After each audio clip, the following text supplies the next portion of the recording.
The blue of the sea here is almost too much to hold, and yet it holds you in salt and citrus, in summer light, in the quiet abundance of a place that knows how to live. 3 days, 3 cities, a grotto that waits on patience and tide, a dome that trades breath for a glimpse of eternal, streets that carry every step ever taken. This isn't a checklist, it's a conversation. Come, listen.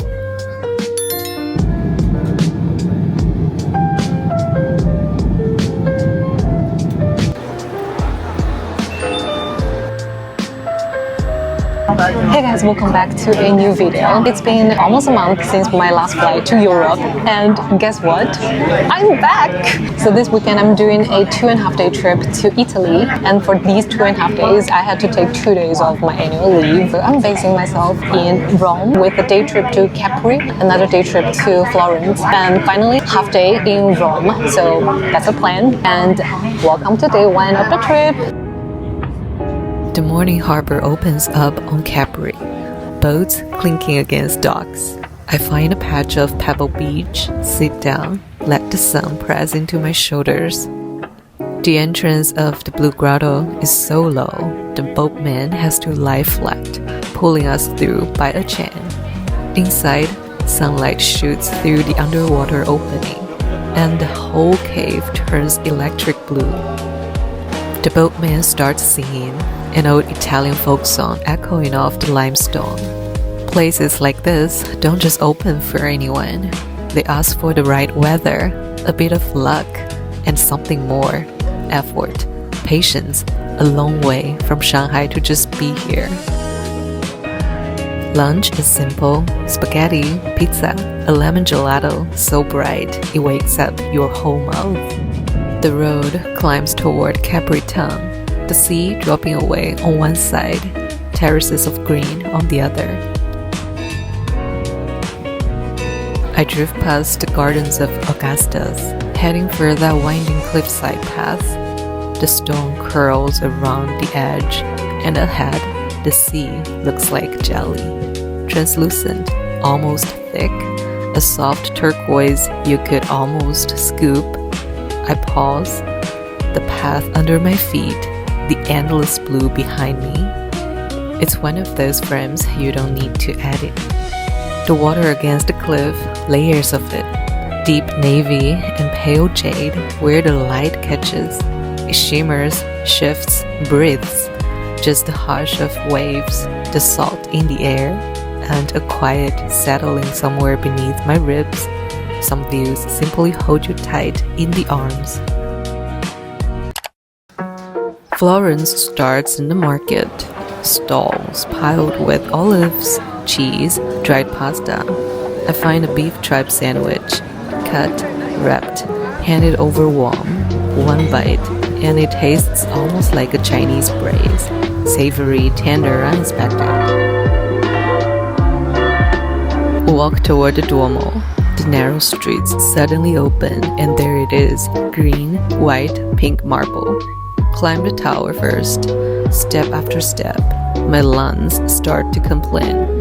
By the time I reach the top, I'm breathless, but the city spreads out below. Red rooftops, rolling hills, light bouncing off the Arno.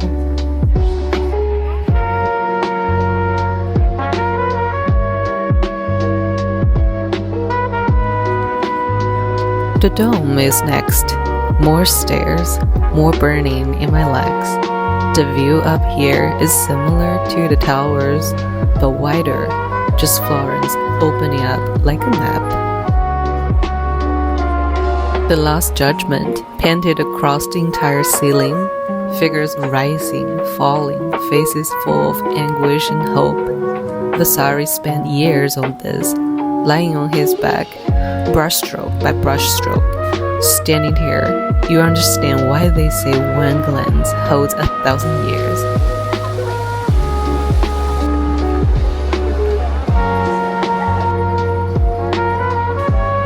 Walk along the riverbank, and the people sitting by the water rush past like frames from a film. Climb toward the rose garden. A flower wall spells pink and white. A Tiny lotus pool mirrors the sky. On the hillside, people lie on the grass, sunbathing, waiting for the sunset. A random Sunday, no one in a hurry. This is my favorite moment of the day. Not a landmark, not a ticket. Just strangers sharing the same breeze, the same fading light. The beauty of Florence is never in a rushed checklist. It lives in every moment you slow down enough to feel. As someone who loves a good hotel breakfast, this crazy packed schedule of mine has made me miss 2 breakfasts in a row. Last 2 days, I was out the door at around 5 or 6 in the morning. And I've got a flight back home later today. So I probably have 3 to 4 hours left at most to do one last city walk in Rome. The Colosseum, I've stood here before at 20-something. Somewhere inside, that younger girl is still walking, still looking up, still believing the world is hers to take. Walking toward the Trevi Fountain. The streets feel familiar, like a song you haven't heard in years but still know by heart. And there it is. I threw a coin once. I don't remember what I wished for, but maybe that's the point. You grow up and realize some wishes were never meant to be remembered, just lived. I've learned something over the years, to stop, to feel the weight of a moment before it slips away, to know that just being here, able to see this, is already a luxury. The hill rises gently and the city falls away behind me. From the top, Rome spreads out. Domes, rooftops, the same sky that watched over my 20s.